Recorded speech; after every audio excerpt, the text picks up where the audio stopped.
কিছু বলেন।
যিনি আমাদেরকে হাল ধরিয়েছেন জনাব মাইদুল স্যার কেউ না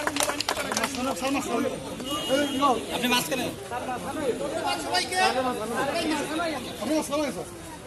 ধন্যবাদ সবাইকে।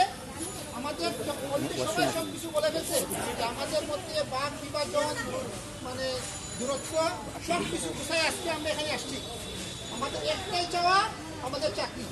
আরেকটা বিষয় আমি ইনশিওর করতে চাই, কোনো কাজ একা হবে না।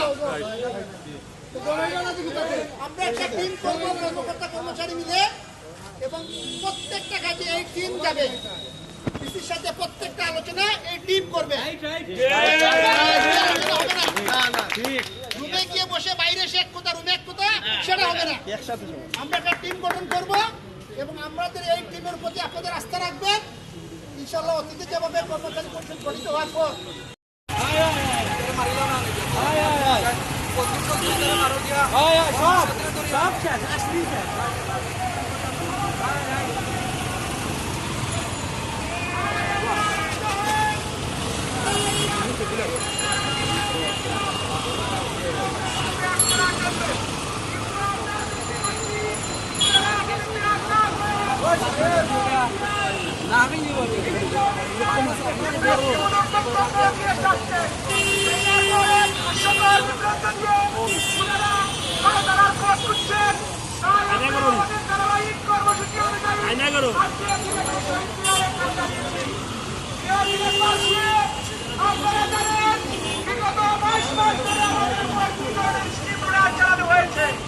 আমাদের কণ্ঠকে স্তব্ধ করে দেওয়া হয়েছে। আমরা যাতে না দিয়ে দাঁড়াতে পারি, এক হতে না পারি, সেজন্য বারবার আমাদের সাথে বিভিন্ন টাল বাহানা করা হয়েছে। আমাদেরকে মিথ্যা আশ্বাস দেওয়া হয়েছে আমাদের চাকরি নিয়মিত করে এবং আমাদের বেতন ভাতা ফিরিয়ে দেওয়ার জন্য। আমরা যখনই উনাদের দ্বারস্থ হয়েছি, উনারা এক একবার এই মাসে, আগামী মাসে, পরশুকাল এরকম কথা বলে শুধুমাত্র সময় ক্ষেপণ করেছে। আমরা আজকের এই সিলেটের কেন্দ্রীয় শহীদ মিনার থেকে বলতে চাই, অনতি বিলম্বে আপনাদের যদি